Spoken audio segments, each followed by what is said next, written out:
जय श्री राम साथियों। तो मैं इसका जो है अगला पार्ट लेकर के आ गया हूँ। तारिक जमील के चैनल का जो वीडियो है आज, तो इसका अभी अगला पार्ट करते हैं। इनके चैनल को जाकर के सब्सक्राइब करें, साथ में मुझे भी थोड़ा प्यार दिखाएं। अब इसका बचा हुआ पार्ट करते हैं। आइए शुरू करें, लेट्स गेट स्टार्टेड।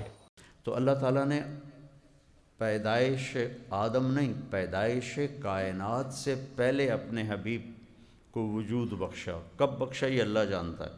का इन्नक लमिनल मुरसलीन, आप मेरे रसूल हैं, मैं कसम उठा के कहता हूँ। फिर जब अल्लाह ताला ने आदम अलैहिस्सलाम को पैदा किया और फिर उसके बाद हज़रत हव्वा को पैदा किया और उनका निकाह किया, तो अल्लाह ताला ने हज़रत आदम से फरमाया कि हव्वा को महर दो। महर एक अलामत होती है कि जब तक ये निकाह बाकी है, ये मर्द इस औरत पे ख़र्चा करेगा। औरत को अपना ख़र्चा बनाने के लिए किसी काम की ज़रूरत नहीं है, ये मर्द इस बीवी इस औरत का ख़र्चा उठाएगा। तो अल्लाह ताला ने कहा महर दो। तो उन्होंने पूछा जी क्या महर दूँ। जन्नत में बैठे हुए हैं, सोने चांदी के दरख्त लगे हुए हैं, लेकिन अल्लाह ने फरमाया कि आदम तेरी नस्ल में मेरा आखिरी नबी आएगा, उस पर तू एक दफ़ा दरूद पढ़ दे, ये महर है, ये तेरा महर है। तो दरूद बोले तो एक और रिवायत में आता है कि हज़रत आदम अलैहिस्सलाम फरमाते हैं, जब मैं जन्नत में दाखिल हुआ तो मैंने दरवाज़े पे लिखा हुआ देखा, ला इलाहा इल्लल्लाह मुहम्मदुर रसूलुल्लाह। दरख्तों के पत्तों पर एक एक पत्ते पे लिखा हुआ देखा, ला इलाहा इल्लल्लाह मुहम्मदुर रसूलुल्लाह। तो मुझे ख्याल आया कि ये कोई बहुत बड़ी हस्ती हैं जिनको अल्लाह ताला ने अपने नाम के साथ जोड़ा हुआ है।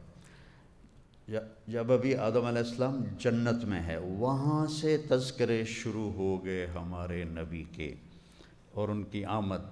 शीस अलैहिस्सलाम आदम अलैहिस्सलाम के बाद नबी बने हैं। तो एक दिन हज़रत और हमारे आदम अलैहिस्सलाम के 10 बेटे थे, लेकिन हमारे नबी के जो वालिद बनते हैं वो शीस अलैहिस्सलाम बनते हैं, शीस बिन आदम।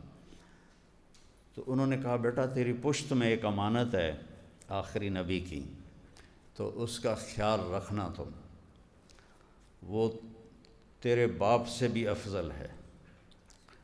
तो शीस अलैहिस्सलाम ने पूछा कि क्या बेटा बाप से अफजल हो सकता है।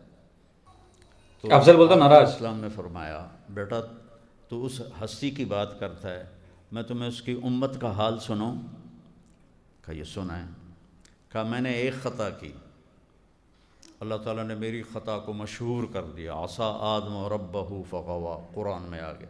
अल्लाह ने मेरी ख़ता को मशहूर किया और वो उम्मत हज़ारों ख़ताएँ करेंगी और अल्लाह उस पर पर्दे डाल देगा और किसी को पता ही नहीं चलने देगा किसने मुँह काला किया, किसने रात को आंसू बहाए, कोई पता नहीं चलेगा। मुझसे एक ख़ता हुई तो मेरे कपड़े उतार दिए, मेरे बीवी के कपड़े उतार दिए। वो हज़ारों ख़ताएँ करेंगे, उनके कपड़े नहीं उतारे जाएंगे। मुझसे एक ख़ता हुई, मेरी बीवी को मुझसे जुदा कर दिया गया। वो हज़ारों ख़ताएँ करेंगे और बीवियों को उनसे जुदा नहीं किया जाएगा। मेरी मुझसे एक ख़ता हुई और वो 40 साल बाद जाके अरफात में कबूल हुई। वो हज़ारों ख़ताएँ करके एक दफ़ा कहेंगे अल्लाहुम्मा मग़फ़िरली, तो अल्लाह उनके सारे गुनाह माफ़ कर देगा। ये तो उसकी उम्मत का हाल है।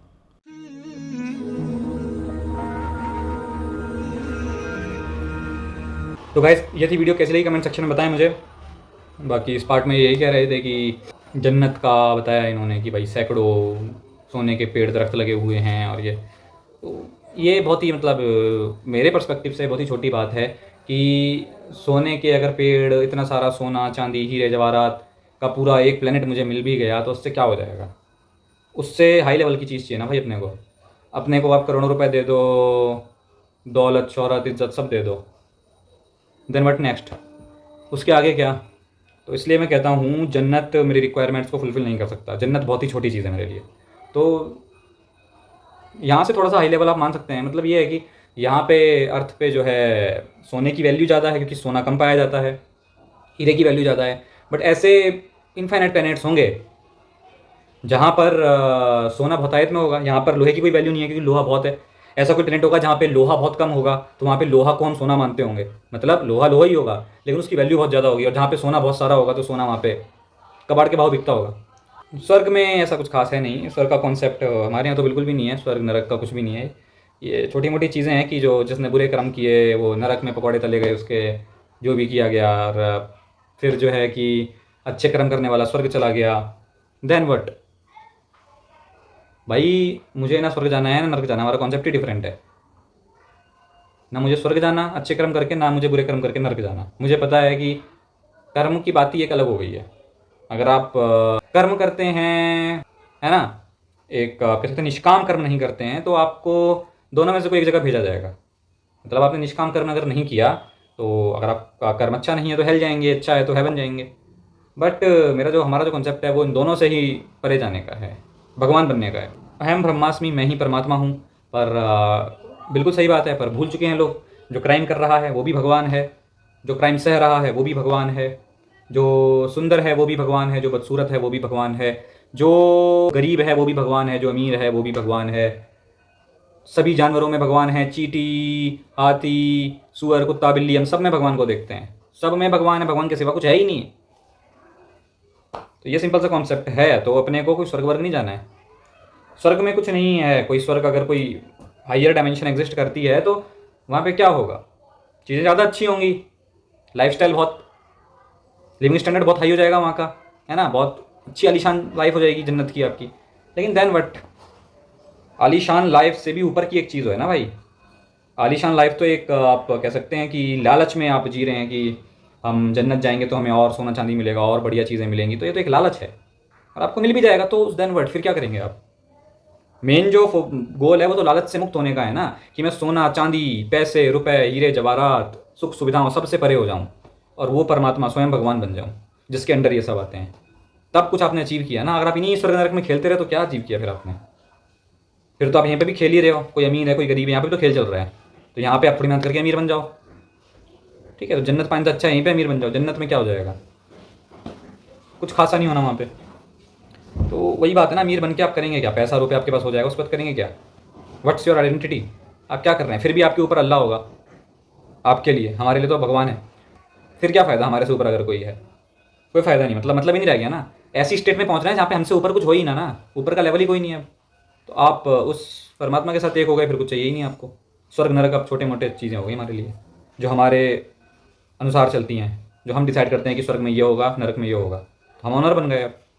तो हम इस पर बिलीव करते हैं, हम स्वर्ग नरक पर बिलीव नहीं करते। स्वर्ग नरक का कॉन्सेप्ट डेफिनेटली है, बट वो जो निष्काम कर्म नहीं करते हैं उनके लिए है, ठीक है। जो निष्काम कर्म करेगा, तो जिसे कहा जाता है ना पाप पुण्य, कि इसे पाप लगेगा, इसने बुरा काम किया हेल जाएगा, अच्छा काम कर दिया स्वर्ग जाएगा। हमारा जो कॉन्सेप्ट है वो ये है कि मैं अच्छा काम भी करूं, मैं गरीबों की सहायता करूं, बहुत पुण्य का काम करूं, लेकिन मैं चाहूंगा कि मुझे उस पुण्य का फल ना मिले।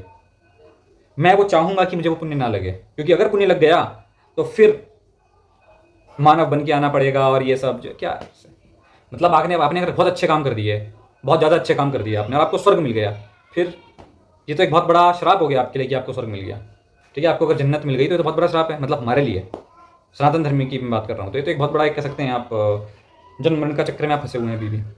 तो ये बहुत ही दुखद होगा। तो पुण्य कितना भी करो, कर्तव्य के साथ करो कि ये मेरा कर्तव्य है, मेरा ड्यूटी है, तो इसलिए मैं कर रहा हूँ। बाकी मुझे कोई जन्नत या कोई पुण्य का फल नहीं चाहिए मुझे। तो तब आप निष्काम कर्म कर पाएंगे। और तो अच्छा करते करते अच्छी इंटेंशन के साथ अगर आपसे कुछ बुरा भी हो जाता है, अच्छी इंटेंशन के साथ अगर आप कर रहे हैं, तो आपको ना पाप लगेगा ना पुण्य लगेगा, और आप न्यूट्रल एक रह जाएंगे। और भगवान तो हैं ही, पर समझ जाएंगे और उस भगवान के साथ एक हो जाएंगे। अभी आप एक बूंद हैं, फिर अपनी आइडेंटिटी खो के आप सागर हो जाएंगे, स्वयं परमात्मा हो जाएंगे। तो ये चीज़ें हैं। तो इसलिए हम तो जो है कि कुछ खासा मानते नहीं हैं स्वर्ग और इन सब चीज़ों को। जैसा नरक है वैसा ही स्वर्ग है।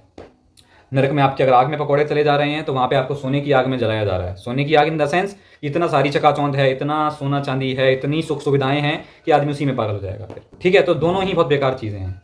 नरक जाएंगे बेकार है, स्वर्ग जाएंगे बेकार है। वो एक है ना क्या, कनक कनकते सौगुनी मादकता अधिकाय, या खाए बोराए जग ना पा खाए बोराए। तो कनक कनकते सौगुनी मतलब एक कनक माने सोना, एक कनक माने धतूरा, धतूरा। तो अगर आप धतूरा पी लेंगे तो भी आप पगला जाएंगे, ठीक है। और एक कनक यानी सोना, तो सोना सोना अगर आपको सारा मिल गया, इतना सारा, आप पूरे धनवान बन गए, तो भी आप पगला जाएंगे। तो ये चीज़ें हैं। तो हमको इन दोनों से परे जाना है। ना हमारे लिए सुख का कोई महत्व रहे, ना दुख का कोई महत्व रहे। ना सुख ना दुख, एक बनना है। सुख दुख हमारे अंडर आ गए, एक बहुत ही अजीब सा कॉन्सेप्ट है। तो ये मेरा कॉन्सेप्ट था। बाकी आप मेरा क्या मतलब सनातन धर्म का कॉन्सेप्ट है। तो बताना आपको कैसा लगा वीडियो। नेक्स्ट वीडियो रिकमेंड करें कमेंट सेक्शन में और चैनल को सब्सक्राइब अवश्य से कर लें।